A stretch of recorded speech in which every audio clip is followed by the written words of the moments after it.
경찰 출신들의 성범죄 전문 로펌의 활약상에 대해서 질문하겠습니다. 후보자님, PT 좀 띄워주십시오. 혹시 이런 광고 보신 적 있으세요? 네, 처음 봤습니다. 포털 사이트에 성범죄 치면 딱 저 화면이 나옵니다.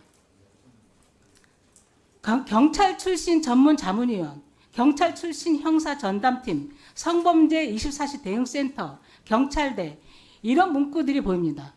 이런 문구들이 보면 얼핏 보면 피해자를 어떻게 대응하고 보호할 것인가 이렇게 착각할 수 있습니다. 하지만 실상은 정반대입니다. 한 번 더 들어가 보겠습니다. 경찰 출신 성범죄 변호사 그런 제목과 함께 친족 성폭력 변론 사례와 준강제 추행 변론 사례들을 홍보하고 있습니다. 의뢰인한테 유리한 방향으로 사건이 진행되도록 피의자 진술 조사 조력, 피해자와 합의 시도란 문구가 눈에 들어옵니다. 후보자님 이런 광고 문구 보고 어떤 생각이 드십니까? 저는 굉장히 부적절하다고 생각합니다. 이게 성범죄 변론이 아니고 성범죄 침해 이렇게 나가요. 피해자 입장에서 생각을 해보세요. 피해자가 만에 하나 성폭력을 당했습니다. 그래서 누구의 조력을 받고 싶어요. 깝깝한 나머지. 주위에 얘기도 못합니다. 쉽게. 그래서 검색을 했어요. 근데 피해자를 보호하기 위한 서비스나 상담 뭐 이런 게 안내되는 게 아니라 성범죄 보호를 위한 변론을 위한 이 광고가 딱 뜨면서 이것만 보이는 거예요. 어떤 생각이 들겠습니까? 이 세상에 나를 옹호해주고 보호해줄 사람 없구나 이런 생각이 드는 겁니다. 그래서 신고도 제대로 못하는 겁니다. 더 질문 드리겠습니다. 성범죄 전문 로펌에서는 경찰 출신 변호사, 전문위원, 고문단을 내세워 일명 경찰팀을 만들어 수사 초기 단계부터 개입합니다. 경찰 출석 날짜를 연기해 시간을 벌고 경찰팀이 나서서 피의자에게 유리한 방향으로 조서 작성을 준비합니다.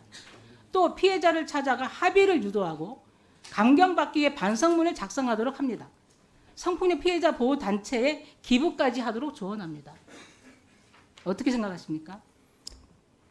좀 완벽하게 서비스되고 있는 거죠? 예, 변호사도 공익적 의무가 있다고 생각하는데 그 변호사의 공익적 의무를 저버린 행태라고 그 변호사들이 그냥 로스쿨 나와서 변호사 활동했다면 전 문제제기 할 생각 없습니다. 근데 경찰대 출신, 현장에서 성범죄 형사를 담당했었던 그 형사 출신들, 경찰 출신들이 이 일을 하고 있다는 겁니다. 출신을 떠나서 저는 전체적으로 잘못됐다고 봅니다. 그러니까 수사 경험에서 쌓은 경찰의 대응 능력, 노하우 이런 것들이 피해자 보호가 아닌 피의자 변론을 위해 사용되고 있습니다. 이거 대책 마련해야 되지 않겠습니까?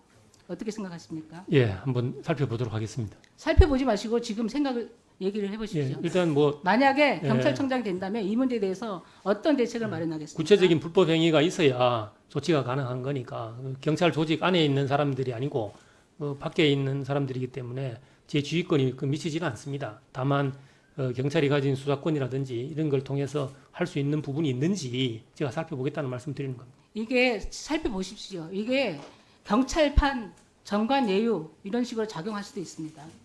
다음 PT 보겠습니다. 경찰 출신 성범죄 변호사는 특히 경찰대 출신임을 강조하며 성범죄 항목별 무죄 입증을 받을 수 있다 자랑하듯 광고합니다. 제가 읽어보겠습니다. 촬영물 등 이용 협박죄 집행유예 선처받으려면 16세 미만 미성년자 의제강간 협의 형량과 선처 가능. 공공장소에서 음란행위 기소유예 등 선처받으려면 강제추행 무고죄 승소하려면 이런 광고들을 보면 성범자들은 얼마나 든든하겠어요. 그렇지 않겠습니까? 말이 잘못됐습니다. 말이 잘못된 게 아니고 이렇게 법률 서비스가 되고 있습니다. 경찰 출신들에 의해서. 그러니까 이렇게 법률 서비스 되고 있는 게 많이 잘못됐다는 말씀 드리는 겁니다. 후보님, 국가에서 경찰대를 설립한 이유가 뭡니까? 경찰 인력을 양성하기 위한 것입니다. 그래서 국민의 세금으로 학비, 기숙사비, 식비, 교대비까지 지원하면서 치안 전문가를 양성하고 있습니다. 그런데 국민 열세를 키운 인재들이 피해자 보호와 범죄 예방이 아니라 가해자를 위해 일하고 있습니다. 경찰 출신 변호사가 가해자의 죄를 기술적으로 덮어주는 것은 씻을 수 없는 상처를 받은 피해자들에게는 2차, 3차 가해가 될 수 있습니다. 이는 경찰대 설립 취지를 무색하게 하는 행위이며 경찰대 존폐와도 직결된 문제입니다. 이에 대한 후보자의 생각과 대책 방안이 무엇인지 말씀해 주십시오. 구체적으로. 경찰 대학생들에 대한 그 교육을 좀 더 강화해야 되겠다는 생각을. 경찰대 출신들은 경찰대 거쳐서 로스쿨 가서 변호사가 되고요. 현장에서 퇴직하신 분들은 고문이 되고 현장 그 담당 형사들은 전문위원들로 이 팀을 형성해서 로펌에서 활동하고 있어요. 그 상황 보고 받은 적 없습니까? 관련된 내용은 어느 정도는 알고 있는데 방금 의원님께서 이렇게 지적해 주신 그 정도 구체적인 내용은 제가 오늘 처음 봤습니다. 앞으로 그 경찰대 신뢰성과 존폐와도 직결되는 문제입니다. 이럴 거면 경찰대 할 이유가 없습니다. 그래서 이 부분 관련해서 개선 방안을 만드시고요. 그 개선 방안 마련한 것을 저는 의원실에 보고 있습니다. 그렇게 하겠습니다. 예.